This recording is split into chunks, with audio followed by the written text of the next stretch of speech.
আমাদের আজকের গল্পটি প্রাপ্তবয়স্ক তথা প্রাপ্ত মনস্কদের জন্য। ধূমপান ও মদ্যপান স্বাস্থ্যের পক্ষে ক্ষতিকারক। Smoking and drinking are injurious to health. ওয়েল অফ টেলসে আজ অলেক্সান্দ্রে দুমার কাহিনী আ বল মাস্ক। গল্পের অনুবাদ, পরিচালনা, প্রোডাকশন ও সাউন্ড ডিজাইন আমি শীর্ষেন্দু ভৌমিক, সহ পরিচালনা এবং সহযোগিতায় Swagata Saha Bhowmik, poster design divine comedy. তাহলে শুনতে থাকুন আমাদের আজকের নিবেদন অলেক্সান্দ্রে দুমার কলমে আ বল মাস্ক।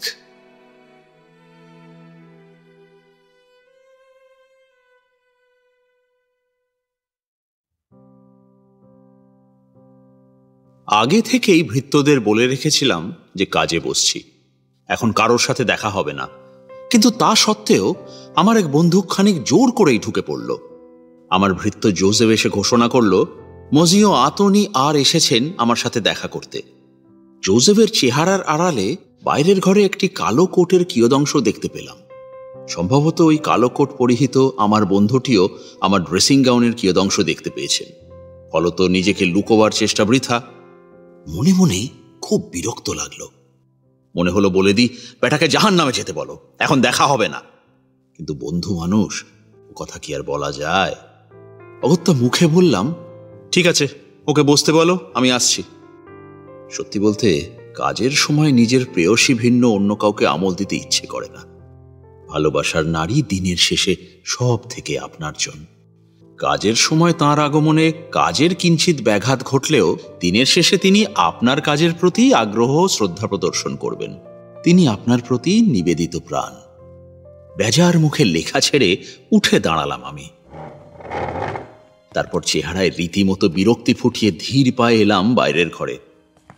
কিন্তু ঘরে ঢুকে আমার বন্ধুটির দিকে চোখ পড়তেই আমার মনের ভাব বদলে গেল। বন্ধুর এমন বিবর্ণ বিধ্বস্ত চেহারা আমি ইতিপূর্বে কোনো দিনও দেখিনি। বিস্মিত কণ্ঠে আমি প্রশ্ন করলাম, এ কি, তোমার এমন দশা কেন আতনি? কি হয়েছে তোমার? ক্লান্ত কণ্ঠে বন্ধু বলল, বলছি একটু জিরিয়ে নিয়ে সব বলছি। সব কথা তোমাকে খুলে বলবো বলেই তো এসেছি আমি। হয় আমি এক স্বপ্নের ঘোরে আছি, অথবা হয়তো আমি পাগল হয়ে গেছি। কথাটা বলেই দু হাতে মুখ ঢেকে ফেলল আতনি। তারপর দেহ এলিয়ে দিল আর্ম চেয়ারে। দেখলাম ওর মাথার চুল বৃষ্টির জলে ভেজা, জল চুঁইয়ে পড়ছে ঘাড়ের কাছে, আর ওর জুতো এবং ট্রাউজারের হাঁটু আর নিচের দিকটা কাদায় মাখামাখি। জানলার কাছে গিয়ে বাইরে উঁকি মেরে দেখলাম বাড়ির সদর দরজায় ওর গাড়ি আর খানসামা দাঁড়িয়ে আছে। ও যদি গাড়ি চড়েই আমার কাছে এসে থাকবে, তাহলে সর্বাঙ্গে কাদা মাখল কিভাবে? আমার মুখের অবাক ভাব ওর দৃষ্টি এড়ালো না। ও বলল, আমি পিয়াখলাসের গোরস্থানে গিয়েছিলাম। আমি আরো অবাক হলাম। বললাম, গোরস্থানে? এখন এই সকাল 10টার সময়? সকাল 10টা তো সবে কিছুক্ষণ আগে বাজলো। আমি ওখানে গিয়েছিলাম সকাল 7টা নাগাদ। ওর কণ্ঠ যেন রুদ্ধ হয়ে এলো। চাপা স্বরেও বলে উঠল, সেই অভিশপ্ত বল মাস্ক পার্টি, মোদি বল মাস্ক। বল মাস্ক অর্থাৎ মুখোশ নৃত্যের পার্টির সাথে গোরস্থানের কি সম্পর্ক থাকতে পারে তা আমার বোধগম্য হলো না। বুঝলাম ওর কথাবার্তা অসংলগ্ন হয়ে আছে। ওকে একটু ধাতস্থ হবার সময় দিতে হবে। আমি আর কথা না বাড়িয়ে ফায়ার প্লেসের দিকে এগিয়ে গেলাম ওর জন্য তামাক আনতে। ওর কথা শুনতে হলে ধৈর্য ধরতেই হবে। তামাক সেজে কাগজ পাকিয়ে একজোড়া সিগারেট বানালাম। আতনিকে অফার করতে সে হাত নেড়ে প্রত্যাখ্যান করল। নিজের সিগারেটটা সবে ধরাতে যাব, এমন সময় ও হঠাৎ বলে উঠল, অলেক্সান্দ্রে, আমার একান্ত অনুরোধ তোমাকে, আমার কথাগুলো একটু মন দিয়ে শোনো, প্লিজ প্লিজ। আমি তো তোমার কথা শোনার জন্যই অপেক্ষা করছি। প্রায় মিনিট 15 হয়ে গেল তুমি এসেছো, এর মধ্যে তো তুমি আমাকে কিছু বলোইনি। হ্যাঁ, রাইট। আসলে আমার এক বিচিত্র অভিজ্ঞতা হয়েছে, জানো তো। সেই বিচিত্র অভিজ্ঞতার কথাই তোমাকে বলবো আলেক্সান্দ্রে। আমি সিগারেটটা আবার কেসের মধ্যে নামিয়ে রেখে দিলাম। তারপর ওর দিকে তাকিয়ে সোফায় ভালো করে বসে বললাম, বেশ, বলো, আমি সব শুনছি। এখন যেন আরো বেশি করে মনে হতে লাগলো যে সত্যিই ওর মধ্যে মানসিক বিকারের লক্ষণ দেখা দিচ্ছে। এক মুহূর্ত চুপ করে থাকার পর ও বলল, আচ্ছা আলেক্সান্দ্রে, তোমার সেই বল পার্টিটার কথা মনে আছে যেখানে শেষবার তোমার সাথে আমার দেখা হয়েছিল? হ্যাঁ, সে তো প্রায় মাস 6 আগে। সেই যেখানে প্রায় 200 মতন লোক হয়েছিল, সেটাই তো? ঠিক তাই। তুমি তাড়াতাড়ি বেরিয়ে গেলে। আমাকেও তোমার সাথে বেরিয়ে আসতে বলেছিলে, কিন্তু আমি বললাম যে আর একটু থেকে যাই। আর ওইটাই আমার চরমতম ভুল ছিল, জানো তো। কোন কুক্ষণে যে থেকে গিয়েছিলাম, কেন যে তোমার সাথে বেরিয়ে এলাম না। তুমি বেরিয়ে আসার খানিক পরেই বুঝতে পারলাম যে থেকে গিয়ে কি ভুল করেছি।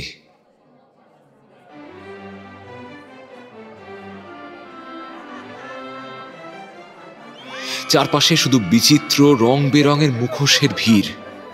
চেনা কারোর সাথে যে দুদণ্ড কথা বলবো তার উপায় নেই।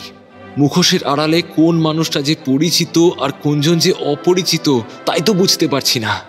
আর যদি কোনোভাবে কাউকে চিনতে পারতামও, তাহলেও কথা বলার অবকাশ হতো কিনা সন্দেহ।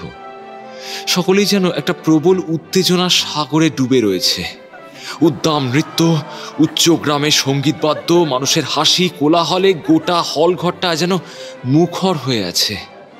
জনা কয়েক মানুষকে যে চিনতে পারলাম না তা নয়, সকলেই সম্ভ্রান্ত ঘরের নরনারী।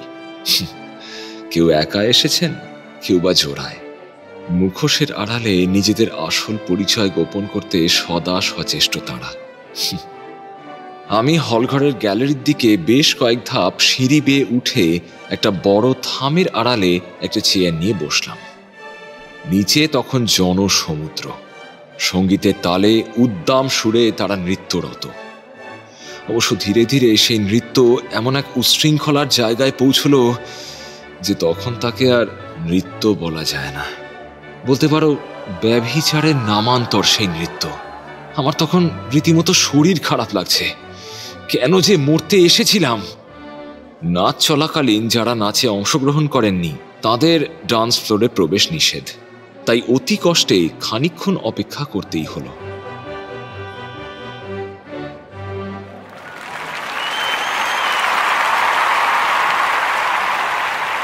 নাচ শেষ হতেই তৎক্ষণাৎ উঠে পড়লাম আমি। তারপর কোনো মতে ছুটে বেরিয়ে এলাম অপেরা হলের বাইরে। করিডোর পার হয়ে সদর দরজা পেরিয়ে আমি এসে দাঁড়ালাম পোর্টিকোর নিচে। বাইরে তখন গ্যাস ল্যাম্পের আলো আঁধারি মেখে দাঁড়িয়ে আছে রহস্যময়ী রাত্রি। পোর্টিকোর নিচে একটা থামের গায়ে হেলান দিয়ে দাঁড়িয়ে নিজেকে একটু ধাতস্থ করার চেষ্টা করলাম। যেভাবে মাথা ঘুরছে তাতে এই অবস্থায় রাস্তায় নামলে ঘোড়ার গাড়ির তলায় চাপা পড়ব নির্ঘাত। তাই নিজেকে একটু সময় দিলাম। নেশা না করেও যে এমন নেশাগ্রস্তের মতো অবস্থা হতে পারে তা আমার ধারণাই ছিল না। ঠিক এমন সময় একটা ঘোড়ার গাড়ি এসে দাঁড়ালো সেই অপেরা হাউসের পোর্টিকোর নিচে।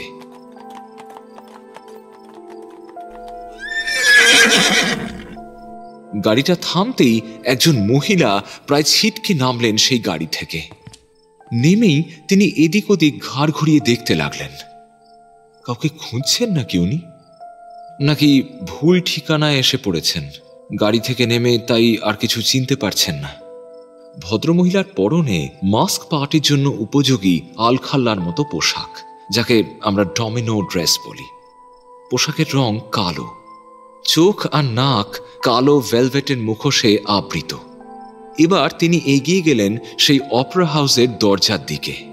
তিনি ঢুকতে যেতেই দারোয়ান বলল, আপনার টিকিট। ভদ্রমহিলা থমকালেন, তারপর আমতা আমতা করে বললেন, টিকিট? আমার কাছে তো টিকিট নেই। ঠিক আছে, তাহলে ওই পাশের ওই বক্স কাউন্টার থেকে কেটে আনুন। কিন্তু আমার কাছে তো টিকিট কাটার পয়সাও নেই। আপনি বরং আমার এই যে এই আংটিটা রেখে দিন, এর বিনিময়ে আমাকে একটা টিকিট দিন। Silver play please. দারোয়ান এবার বলে উঠল, অসম্ভব, আমরা এসব কারবার করি না। টাকা না থাকলে টিকিট পাবেন না। প্লিজ মাসিও, আমার এটা খুব প্রয়োজন। আমাকে একটা টিকিট দিন প্লিজ প্লিজ। আরে আপনাকে তো বললাম পয়সা ছাড়া আর অন্য কিছু আমরা নিই না। প্লিজ মাসিও। এই জানো কোত্থেকে সব চলে আসে, একদম বিরক্ত করবেন না। কথাটা বলেই ভদ্রমহিলার আংটি ধরে থাকা হাতে একটা ধাক্কা মারল দারোয়ানটা। সেই ধাক্কায় আংটিটা ছিটকে পড়ল ফুটপাথের ওপর। তারপর গড়িয়ে এসে থামল আমার পায়ের কাছে। দেখলাম ভদ্রমহিলা মাথা নিচু করে মুহ্যমান হয়ে সেই একই জায়গায় দাঁড়িয়ে আছেন, যেন চরম অসহায়তার এক প্রতিমূর্তি। আমি মাটি থেকে আংটিটা কুড়িয়ে নিলাম। বহুমূল্য একটা আংটি, সোনার ওপর হিরে বসানো। অসভ্য দারোয়ানটা শুধু অসভ্যই নয়, আহাম্মকও বটে। আমি আংটিটা তুলে দিলাম ভদ্রমহিলার হাতে। এই নিন মাদাম আপনার আংটি। এবার দেখলাম মুখোশের ওপারে তাঁর দু চোখের দৃষ্টি আমারই দিকে নিবদ্ধ। আংটিটা হাতে নিলেন তিনি। তারপর অসহায় কণ্ঠে বললেন, মাসিও, আমাকে দয়া করে একটি মাত্র বার এই পার্টিতে প্রবেশ করতে সাহায্য করবেন।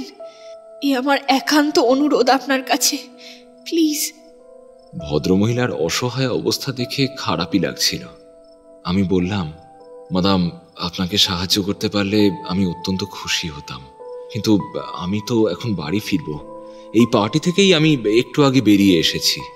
বেশ, তবে আমাকে এই আংটির বিনিময়ে সামান্য কিছু অর্থ দিয়ে যান মাসিও। বেশি লাগবে না, 6 ফ্রা মতো দিলেই হবে, যাতে আমি একটা টিকিট কেটে ভিতরে ঢুকতে পারি। প্লিজ মাসিও, আপনি জানবেন আপনি এক অসহায় নারীর অশেষ উপকার করলেন। তিনি আমার হাতে আংটিটা তুলে দিতে যেতেই আমি বললাম, প্লিজ মাসিও। মাদাম মাদাম প্লিজ এসব করবেন না, প্লিজ প্লিজ। আপনার আংটি আমার চাই না, ওটা আপনি রাখুন, আমি দেখছি কি করতে পারি। মনে মনে এক মুহূর্ত ভাবলাম, আমি একজন অচেনা মহিলার সাথে এভাবে, তাও আবার একজন বিবাহিতা মহিলা। ওই আংটি তো ওয়েডিং রিং ছাড়া আর কিছু নয়।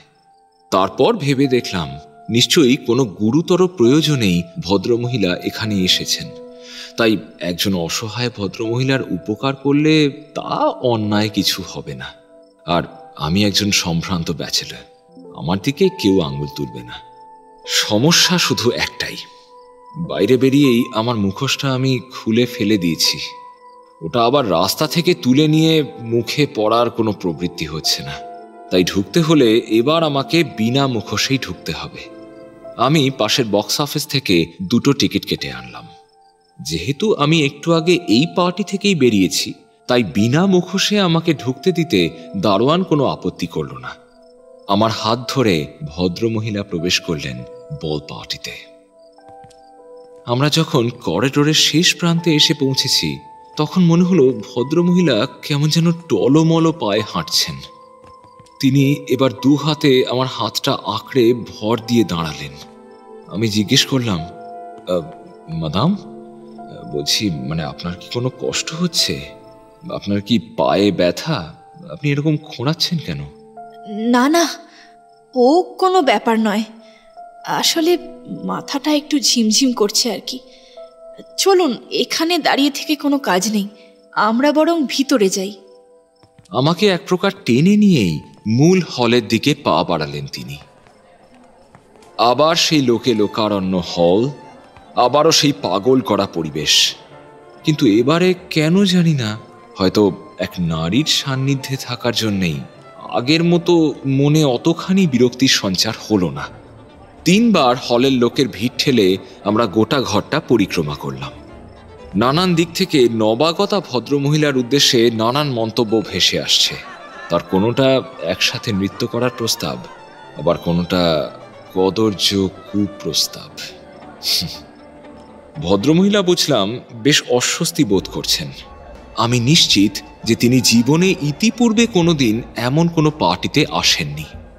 আমার মনে একটাই প্রশ্ন, তবে আজ কেন তিনি এমন একটা পার্টিতে এলেন এবং এখানে প্রবেশ করার জন্য তিনি কেন অত ব্যগ্র ছিলেন? হলের একদম শেষ প্রান্তে এসে পৌঁছলাম আমরা। ভদ্রমহিলা একটা সোফায় বসে পড়লেন। আমি সোফার পাশে দাঁড়িয়ে রইলাম। ভদ্রমহিলা এবার হালকা হেসে বললেন, আপনার কাছে নিশ্চয়ই এই পুরো ব্যাপারটা ভীষণ অদ্ভুত লাগছে, তাই না? সত্যি বলতে আমার কাছেও তাই। এই ধরনের পার্টি সম্বন্ধে আমার কোনো ধারণাই ছিল না এর আগে।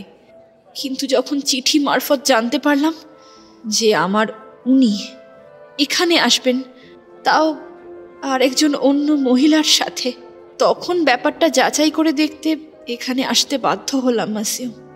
এইসব জায়গায় তো আর ভদ্র ঘরের মেয়েরা আসে না। আমার মুখে একটা বিস্ময়ের ভাব ফুটে উঠল। সেটা ভদ্রমহিলার চোখ এড়ালো না। তিনি আবারও ম্লান হেসে বললেন, আপনি হয়তো ভাবছেন আমি এই কথা কিভাবে বলতে পারি। আমি তো নিজেই এখানে এসে বসে আছি, কিন্তু আমার ব্যাপারটা আলাদা। আমি ওকে খুঁজছি। উনি আমার স্বামী মাসিও, আর আমি তার হতভাগিনী স্ত্রী। এখানে উপস্থিত এসব বাকি মানুষজনের কাছে এই পার্টির একটাই অর্থ, উন্মাদনা। আর আমার জন্য এর তাৎপর্য হলো নারকীয় ঈর্ষা। ঈর্ষা। আমি সব জায়গায় ওকে খুঁজেছি মাসিও, সারা রাত ধরে। কবরখানা, জেলখানা, সব সম্ভাব্য জায়গায় আমি ওকে খুঁজে বেরিয়ে শেষে খবর পেলাম ও নাকি এখানে এসেছে, তাও আবার অন্য কোনো নারীর সঙ্গে। বিশ্বাস করুন মাসিও, বিয়ের আগে আমার মা আর বিয়ের পর আমার স্বামী ভিন্ন আমি অন্য কারোর সাথে কোনো দিন রাস্তায় বেরোইনি। অথচ আজ এই প্রথমবার দায়ে পড়ে আমাকে এরকম একটা পার্টিতে আসতে হলো। আর দেখুন, সেই আমি কি অবলীলায় একজন অচেনা অজানা পুরুষ মানুষের হাত ধরে পার্টিতে ঘুরছি। জানি না মাসিও, আমার সম্বন্ধে আপনি কি ভাবছেন। আচ্ছা মাসিও, আপনি কখনো ভালোবাসা বা সম্পর্কজনিত ঈর্ষায় ভুগেছেন? তা দুর্ভাগ্যবশত ভুগেছি বই কি মাদাম। তাহলে আপনি আমাকে ক্ষমা করতে পারবেন মাসিও। আপনি হয়তো বুঝতে পারবেন আমার পরিস্থিতিটা। আসলে যখন দেওয়ালে পিঠ ঠেকে যায়, তখন না মানুষ বেপরোয়া হয়ে ওঠে। আমিও আজ বেপরোয়া হয়েই এখানে এসেছি মাসিও। আমি বুঝতে পারছি মাদাম। দাঁড়ান। আমাকে হঠাৎ থামিয়ে দিলেন ভদ্রমহিলা। তারপর সোফা থেকে উঠে দাঁড়ালেন। তার দৃষ্টি নিবদ্ধ সোফার পাশ দিয়ে সদ্য হেঁটে যাওয়া মুখোশধারী একজোড়া নরনারীর দিকে। তাদের পরনেও ডমিনো ড্রেস। এবার ভদ্রমহিলা আমার হাত ধরে টেনে নিয়ে চললেন তাদের পিছন পিছন। বুঝতে পারলাম তিনি ওদের অনুসরণ করতে চান। কি যে হচ্ছে বা হতে চলেছে তার কিছুই আমি বুঝে উঠতে পারছি না। অথচ এটা বেশ বুঝতে পারছি যে আমি সম্পূর্ণ অচেনা কিছু মানুষের ব্যক্তিগত বিষয়ে জড়িয়ে পড়ছি নিজের অজান্তেই বা অনিচ্ছায়। ভদ্রমহিলার কথা এবং ঘটনা প্রবাহ থেকে গোটা বিষয়টার হালকা একটা আভাস পাচ্ছি বটে, কিন্তু গোটা বিষয়টা অনুধাবন করে উঠতে পারছি না। কিন্তু এই অসহায় ভদ্রমহিলা এতটাই বিচলিত হয়ে আছেন যে আমি কোনো রকম কোনো আপত্তি করতে পারলাম না। বাধ্য শিশুর মতো আমি তার সাথে এগিয়ে চললাম ওই দুই মুখোশধারী নরনারীর পিছু পিছু। শুনলাম তারা চাপা গলায় নিজেদের মধ্যে কথা বলছে। পুরুষটির কণ্ঠ কানে আসতেই ভদ্রমহিলা চাপা গলায় বললেন, ওই লোকটাই আমার স্বামী মাসিও। নিঃসন্দেহে ওটা ওরই গলা। চেহারাটাও তো একেবারে ওরই মতন। এমন সময় নিজেদের কথাবার্তার মাঝে সেই লোকটি হেসে উঠল। ভদ্রমহিলা চমকে উঠলেন, বললেন, এটা সত্যি ওরই হাসি, আমি নিশ্চিত। তার মানে ওই চিঠির প্রত্যেকটা কথা সত্যি ছিল। ঈশ্বর, ঈশ্বর! আমরা একভাবে ওই দুজনকে নিঃশব্দে অনুসরণ করে চললাম। ওরা দুজন হল ছেড়ে বেরোলো, পিছনে আমরাও। এবার ওরা সিঁড়ি বেয়ে উঠে গ্যালারির উপরের অংশের ভিআইপি বক্সগুলোর দিকে এগোলো। আমরাও সিঁড়ি বেয়ে উঠতে লাগলাম। আমরা যেন ওই দুজনেরই দুটো ছায়া। এবার ওরা একটা বক্সের দরজা খুলে ভেতরে প্রবেশ করলো। তারপর দরজাটা আবার ভেতর থেকে বন্ধ করে দিল। ভদ্র মহিলা এই ঘটনা দেখে আরো উত্তেজিত হয়ে পড়লেন। আমি ভেলভেটের মুখোশে ঢাকা তার মুখটা দেখতে পাইনি ঠিকই, কিন্তু তার শরীরের বাঁ দিকটা আমার শরীরের সাথে স্পর্শ করে আছে। তাই তার দ্রুত হতে থাকা হৃদস্পন্দন আমি বেশ অনুভব করতে পারছি। তার সর্বাঙ্গ থরথর করে কাঁপছে। এই স্নায়বিক চাপ তিনি আর সহ্য করতে পারছেন না। এমন এক রহস্যময় প্রতারণার সাক্ষী আমি, অথচ সেই প্রতারণার শিকার যে নারী তার সম্বন্ধে আমি কিছুই জানি না। তাকে আমি স্পর্শ করে আছি, অথচ তার পরিচয়, তার সত্তা কোনো কিছুকেই আমি স্পর্শ করতে পারছি না। কিন্তু তাই বলে এমন অবস্থায় তাকে ফেলে রেখে কোথাও চলে যাবার কথা আমি ভাবতেও পারছি না। সেটা শুধু অমানবিক নয়, অসংবেদনশীলও হবে। নিজের স্বামীকে অন্য নারীর সাথে বক্সে ঢুকে দরজা বন্ধ করে দিতে দেখে ভদ্রমহিলা এক মুহূর্ত যেন স্থবির হয়ে গেলেন। তারপর প্রায় ঝাঁপিয়ে সেই দরজার দিকে এগিয়ে গেলেন আড়ি পেতে ওদের কথা শোনার জন্য। এবার আমি প্রমাদ গুনলাম, এভাবে ভদ্রমহিলাকে কেউ দেখে ফেললে তাই নিয়ে বিস্তর জল খোলা হবে, কেচ্ছাড় এক শেষ হবে। তাছাড়া এতে ওই বক্সের ভেতর থাকা দুজনও তার উপস্থিতি টের পেয়ে যেতে পারে, আর সেটা হলে এই নারীর গার্হস্থ্য জীবন যে কি দুর্বিষহ হয়ে উঠবে তা সহজেই অনুমান করা যায়। আমি তাকে হাত ধরে খানিক জোর করেই সেই দরজা থেকে টেনে সরিয়ে আনলাম। মাদাম, মাদাম, মাদাম, পাগলামি করবেন না। আপনি যা করতে যাচ্ছেন তাতে সর্বনাশ হবে। আপনি আসুন, আপনি আসুন আমার সাথে, আসুন বলে আমি পাশের বক্সের দরজা খুললাম। তারপর তাকে টেনে নিয়ে সেখানে ঢুকলাম। এবার আমি দরজা বন্ধ করে দিয়ে গ্যালারির দিকের পর্দাগুলো সম্পূর্ণ টেনে দিলাম। তারপর তাকে বললাম, এবার এখানে বসে পাশের ওই পার্টিশনের গায়ে কান রেখে যা শোনার শুনুন। শুনতে যদি হয় তাহলে এখান থেকেই শুনুন, বাইরে থেকে নয়। তিনি বাধ্য মেয়ের মতো পার্টিশনের পাশে মেঝে বসে দেওয়ালে কান পাতলেন। আমি চুপচাপ তার পাশে দাঁড়িয়ে রইলাম। আমার মাথায় সহস্র ভাবনার স্রোত বইছে। আমি একই সাথে নিজের অবস্থান সম্বন্ধে সন্দিহান, আবার ভদ্রমহিলার পরিস্থিতির কথা ভেবেও উদ্বিগ্ন।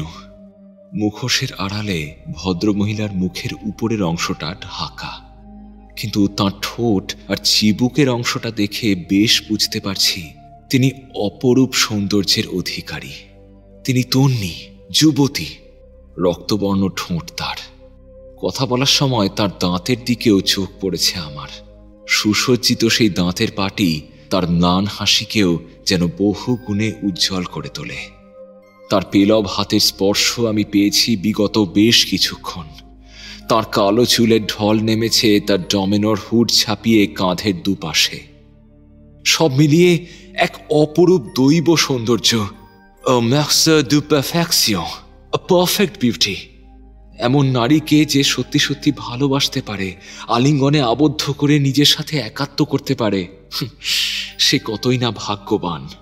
অথচ এই নারীকে নিজের স্ত্রী হিসেবে পেয়েও ওই লোকটা কিনা অন্য নারীর সাথে এইভাবে ব্যভিচার করছে। কি করে? এ কি মানুষ? ভদ্রমহিলা এবার উঠে দাঁড়ালেন। তারপর আমার দিকে ফিরে অশ্রুসিক্ত অথচ বেপরোয়া কণ্ঠে বললেন, যথেষ্ট, যথেষ্ট।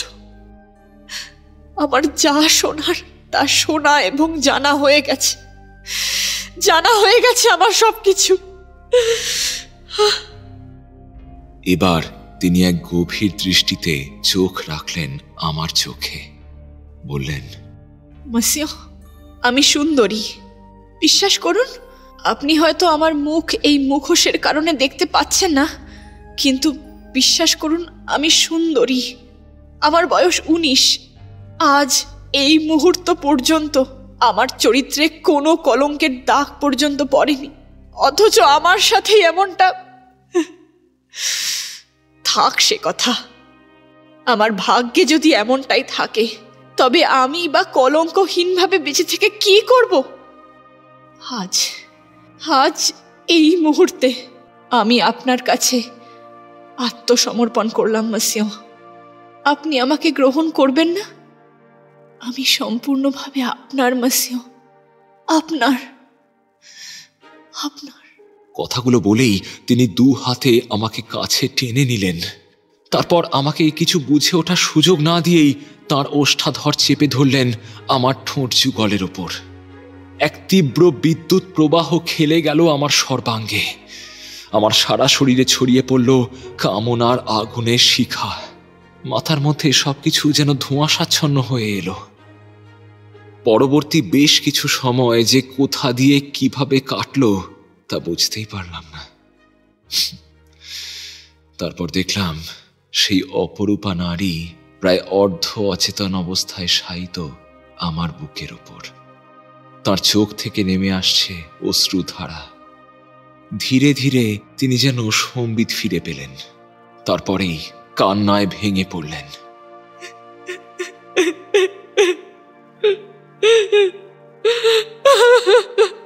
গত কিছু সময়ে কি কি ঘটে গেছে তা যেন এই প্রথমবার উপলব্ধি করলেন তিনি। কাঁদতে কাঁদতে তিনি বললেন, মসিও,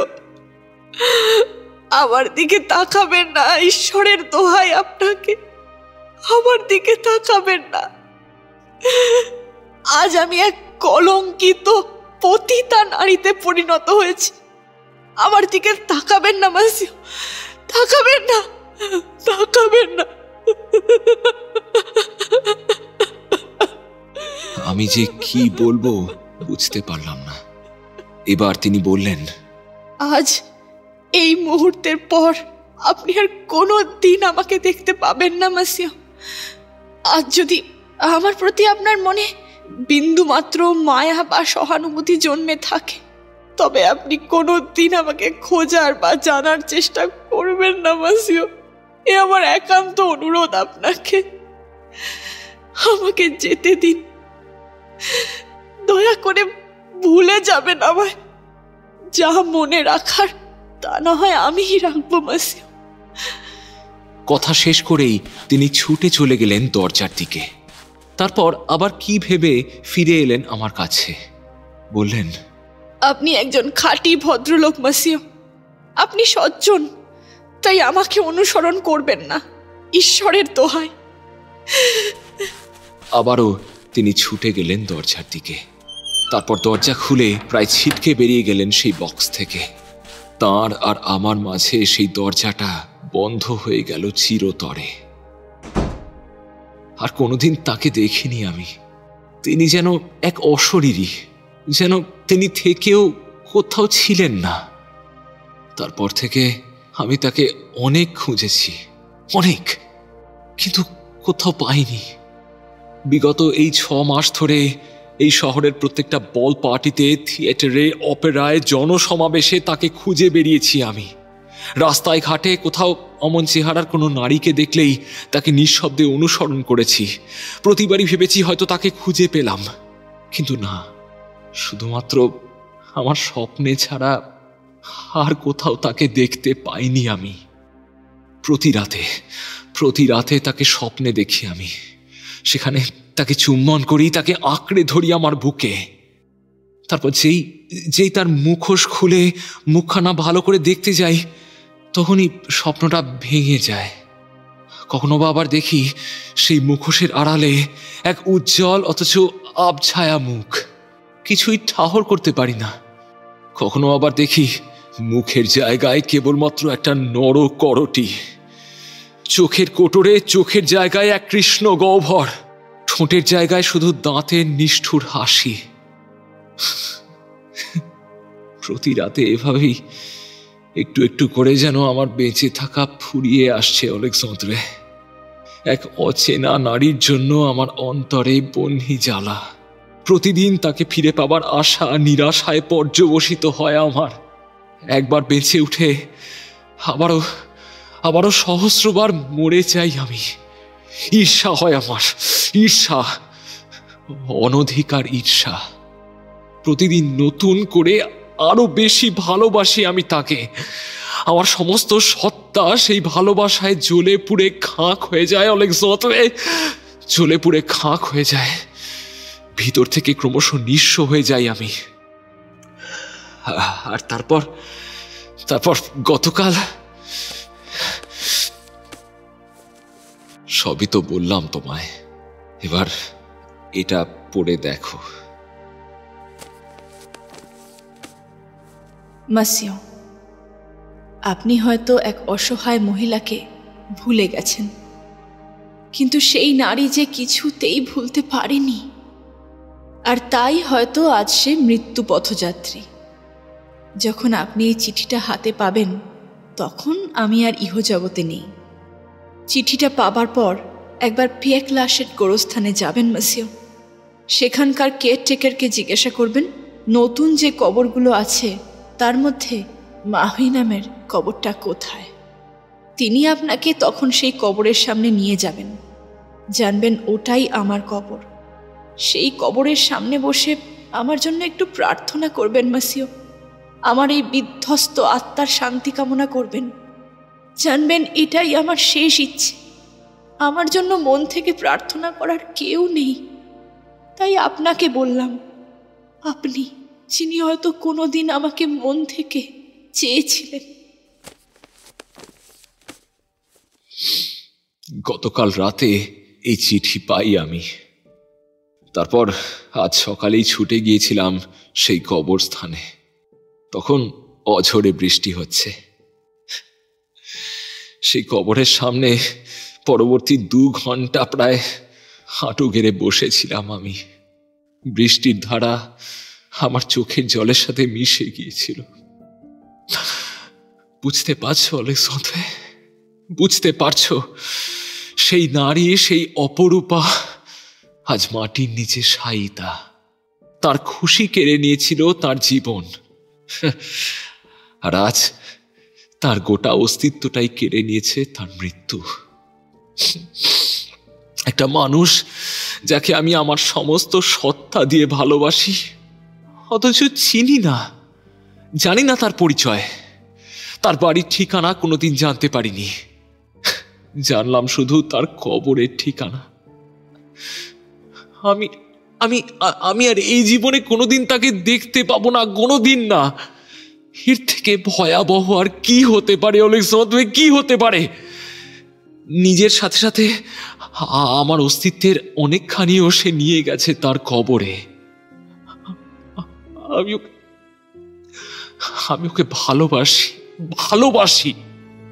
শুধু যদি ওর পরিচয়টা জানতাম, তাহলে আজ এই মর্মে আমি আত্মহত্যা করতাম ওর সাথে একাত্ম হবার জন্য।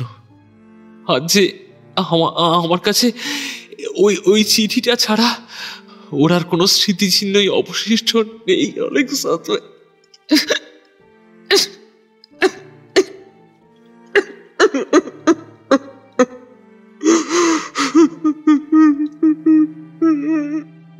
কথাগুলো শেষ করে আমার হাত থেকে আবারও চিঠিখানা নিয়ে নিল সে। তারপর সেই চিঠির উপর কয়েকবার চুম্বন করল। শিশুর মতো কান্নায় ভেঙে পড়ল আতনি। এমন পরিস্থিতিতে ওকে কি বলবো বা আদৌ কিছু বলা যায় কিনা তা ভেবে পেলাম না আমি। সোফায় ওর পাশে গিয়ে বসে ওকে বুকে টেনে নিলাম। জানি না কেন অনুভব করলাম আমার চোখ দিয়েও তখন বর্ষা নেমেছে।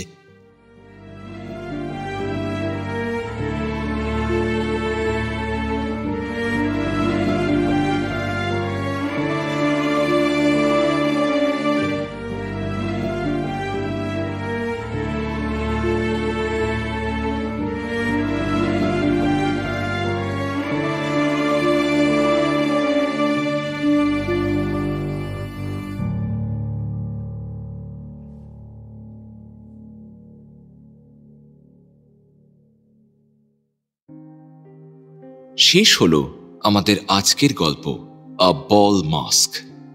গল্প রচনায় অলেক্সান্দ্র দুমা, গল্পের অনুবাদ, পরিচালনা, প্রোডাকশন ও সাউন্ড ডিজাইন আমি শীর্ষেন্দু ভৌমিক, সহ পরিচালনা এবং সহযোগিতায় Swagata Saha Bhowmik, poster design divine comedy.